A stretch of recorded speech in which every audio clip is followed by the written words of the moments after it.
I feel like I need to explain a few things that will help you better understand why my brain seems to act like an electrical grid that is just firing in every single different direction. And ultimately, it comes down to food. And this deeply emotionally traumatic relationship that I have with my kitchen. Now, not in like a dysfunctional way, although it sounds dysfunctional, but more in a why are there so many opinions in this kitchen kind of way. Now, I have 2 children. I have a 10-year-old son who is disabled, and I have an 11-year-old daughter who is neurotypical. And the correlation of complication per child is extraordinary, and it does not land in the way that you automatically think. My daughter has not eaten a vegetable in an emotionally concerning amount of time.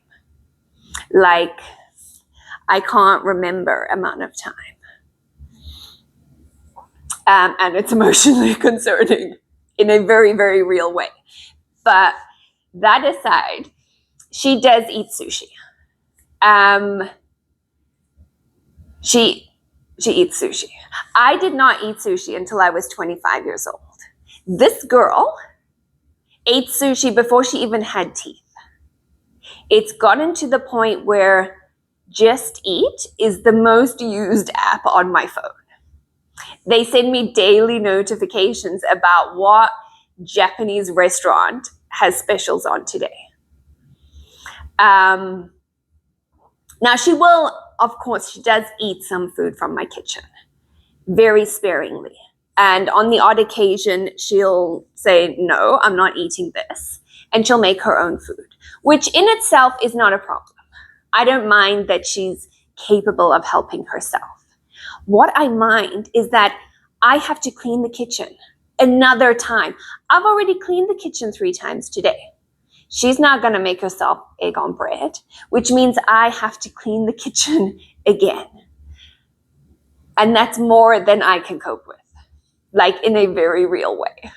I don't have the bandwidth to clean the kitchen that many times. Now, my son, who is disabled, is quite happy to be part of my scientific experiments when it comes to smoothie making. He will eat a smoothie with spinach, nuts, seeds, protein powder, whatever. He will wolf it down like it's the best meal I've ever given him. And frankly, I question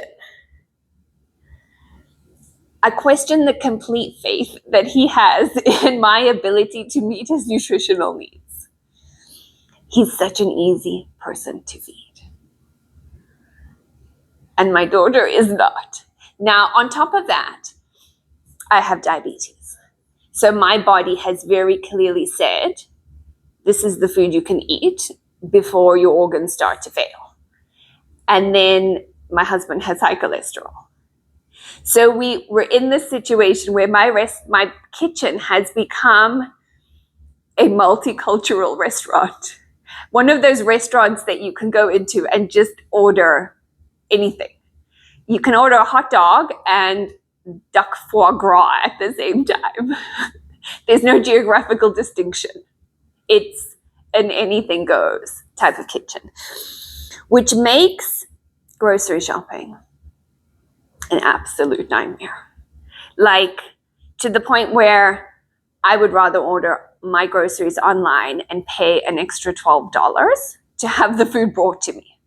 We'll have like grocery shopping excursions where all of us will go to the grocery store. And what eventually happens is what can be best described as a second trolley of hope. My second trolley of hope, where you've thrown in stuff that you would like to eat. But the reality is that I'm not cooking any of this food. I'll be standing in aisle 7 and I see a papaya And I'm like, oh, that's the kind of person that I want to be. Tomorrow I'm going to serve my family Greek yogurt with papaya. And that's where the idea ends. I get home and I unpack the papaya. And for a moment, I feel guilty for this papaya because I have stolen its opportunity to nourish somebody else.